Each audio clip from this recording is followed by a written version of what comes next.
What type of pitch can they give in Manchester? Dhanush Ganiga ಅವ್ರು ಕೇಳ್ತಾ ಇದ್ದಾರೆ.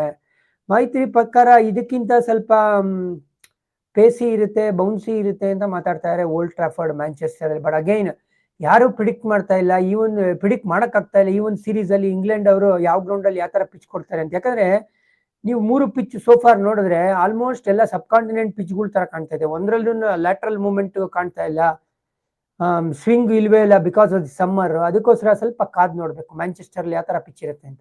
ಸೋತಿದ್ರು ಬೇಜಾರಿಲ್ಲ, ಎಕ್ಸಲೆಂಟ್ ಕ್ರಿಕೆಟ್ ಆಡಿದ್ರು ಬಿಡಿ. ಹೌದು, ಹೋರಾಟ ಕೊಟ್ಟರು Saurabh Shastri, no doubt. People remember results, ಅದು ನಿಜಾನೇ. Cricket fans will remember the effort. Bashir ಬದಲು ಯಾರು ಬರ್ತಾರೆ sir? Lunch before wicket losing it's common ಅಂತ.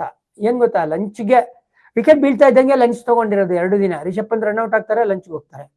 ಇಲ್ಲಿ ನಿತೀಶ್ ಕುಮಾರ್ ರೆಡ್ಡಿ ವೋಕ್ಸ್ಗೆ ಕಾರ್ಡ್ ಬೈಂಡ್ ಆಗ್ತಾರೆ, ಲಂಚ್ ಅಂತ ಹೇಳ್ತಾರೆ. ಅಂದ್ರೆ ಆ ಕಡೆ ಹಂತದಲ್ಲಿ ನಾವು ಏಕಾಗ್ರತೆ ಮಿಸ್ ಹೊಡಿತಾ ಇದೆಯಾ, ನಮ್ಗೆ ಫೋಕಸ್ ಹೋಗ್ತಾ ಇದೆಯಾ, ಇನ್ನೇನು ಲಂಚ್ಗಳನ್ನ ಅಂತ ಓವರ್ ಕಾನ್ಶಿಯಸ್ ಆಗಿ ಆಡ್ತಾ ಇದೀವಾ? ಇದೆಲ್ಲ ಕ್ವಶನ್ ಮಾಡ್ಕೋಬೇಕಾಗತ್ತೆ. ಯಾಕಂದ್ರೆ ಇದು ಒಳ್ಳೆ ಹೆಲ್ದಿ ಟ್ರೆಂಡ್ ಅಲ್ಲ.